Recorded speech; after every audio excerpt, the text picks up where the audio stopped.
आप सभी सनातनियों को जय सिया राम, राधे राधे, हर हर महादेव। मिस्टिकल ऑफ लाइफ के इस एपिसोड में आप जानेंगे होली पर्व के बारे में। 14 मार्च को इस 2025 की होली पर्व मनाया जाएगा और यह होली पर्व बड़ा पावन पर्व है।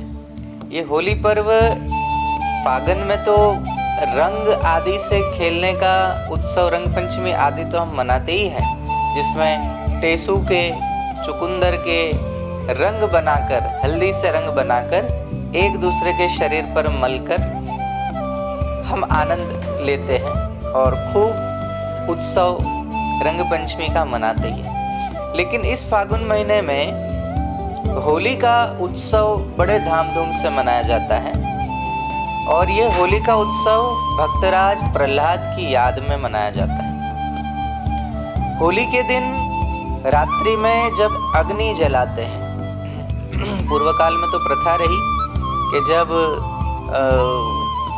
गांव में एक जगह होली का दहन करने हेतु सारी सामग्री इकट्ठा की जाती थी, लकड़ियाँ लगाई जाती थी, गौ माता के गोबर से बने हुए उपले, कंडे, गोईठे, जो जिस भाषा में उसे कहते हैं, वो लगाए जाते थे।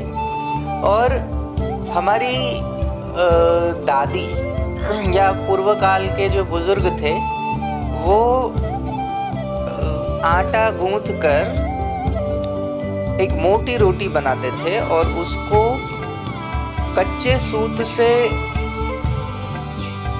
लपेट कर होली का के बिल्कुल बीच में मध्य में रखते थे और चारों तरफ जब लकड़ी जमाई जाती थी और फिर अग्नि लगाकर उसकी परिक्रमा करते थे, उस अग्नि में इलायची, लौंग, तेज पत्ता या नई नई जो गेहूं की बाली होती है वो समर्पित करते थे।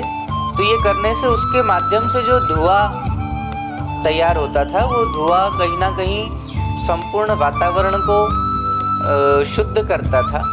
इसके वैज्ञानिक कारण भी थे। लेकिन वो जो रोटी, मोटी रोटी बनाकर जो कच्चा सूत लपेटकर बीच में रखा जाता था, धधकती हुई उस होली का जब वो शांत होती थी तब देखा जाता था कि रोटी तो जल के भस्म हो जाती थी, लेकिन वो कच्चा सूत वैसा का वैसा बना रहता था। और उस सूत को, कच्चे सूत को देखकर सारे बुजुर्ग, गांव के लोग आनंद मनाते थे, उत्सव मनाते थे कि भक्तराज प्रहलाद की विजय हुई, भक्ति की विजय हुई, धर्म की विजय हुई। तो यह पर्व भक्तराज प्रहलाद की याद में मनाना चाहिए और वो पर्व ही उनको समर्पित है। लेकिन इस होली पर्व को विकृत कर दिया किन लोगों ने? बोले राक्षसों ने। क्योंकि जिस समय होलिका भक्तराज प्रहलाद को गोद में लेकर बैठी, नाटक कर रही थी कि मैं तो इसकी बुआ हूँ और मेरा भाई इसको जबरदस्ती जला रहा है, तो मैं इसको जलने नहीं दूंगी, और अगर जल रहा है तो मैं स्वयं इसके साथ जलूंगी, नाटक करने लगी। और सबको पता है कि जब होलिका बुरी मंशा से प्रहलाद को गोद में लेकर बैठी, जकड़ के बैठी कि अग्नि की लपेटों से कहीं प्रहलाद भाग न जाए, लपेट कर वो पकड़ कर बैठी प्रहलाद को। लेकिन होता क्या है कि जहाँ को राखे साइयाँ मार सके न कोई, बाल ना बाका करी सके चाहे जग वैरी हो। और प्रहलाद जी की नज़र में तो वो होलिका भी कोई गैर नहीं थी और पिता से भी उनको कोई वैर नहीं था, क्योंकि भक्त का लक्षण ही होता है वो सर्वत्र भगवान को देखता है। सब में भगवान को देखता है। जले विष्णु स्थले विष्णु, विष्णु पर्वत मस्तके, ज्वालमाला स्थले विष्णु, सर्व विष्णु मही जगत। इस संपूर्ण जगत में ही भगवान समाये हैं, ऐसी भक्त की दृष्टि होती है। तो प्रहलाद जी तो बैठ गए। जब हर प्रकार से प्रहलाद को मारने का प्रयास कर लिया गया और होलिका जब गोद में लेकर बैठी, और कहीं कहीं हमने सुना है कि 99 मन लकड़ियां लगाई गई जलाने के लिए प्रहलाद जी को, लेकिन और उस समय सब ने उत्सव मनाया, सब राक्षसों ने मिलकर कि अब तो प्रहलाद इस बार जली जाएगा। तो खूब इन्होंने उत्सव मनाया, रात भर वहां होली जलती रही। और इधर ये राक्षसों ने खूब मुर्गे खाए, खूब बकरे खाए। होली का पर्व तो भक्तगण तो उपवास रख के बैठे थे कि प्रहलाद अगर जल गया, भक्त जल गया, तो फिर भक्ति पर और भगवान पर हमेशा के लिए कलंक लग जाएगा कि भगवान ने भक्त को नहीं बचाया। तो यहाँ भक्त तो ऋषि मुनि सब उदास थे, लेकिन राक्षसों ने इस पर्व को खूब मस्ती से मनाया, खूब मांस खाया, खूब मदिरा पी और खूब कीचड़ में लौटते रहे। तो इस बात से तो समझ में आ जाता है कि होली के पर्व को जो विकृत करते हैं, घर में मांस बनाते हैं, शराब पीते हैं, कीचड़ में कूदते हैं, ये होली का पर्व मनाने का तरीका नहीं है। कोई सनातनी होगा, वो सनातनी भक्तराज प्रहलाद की याद में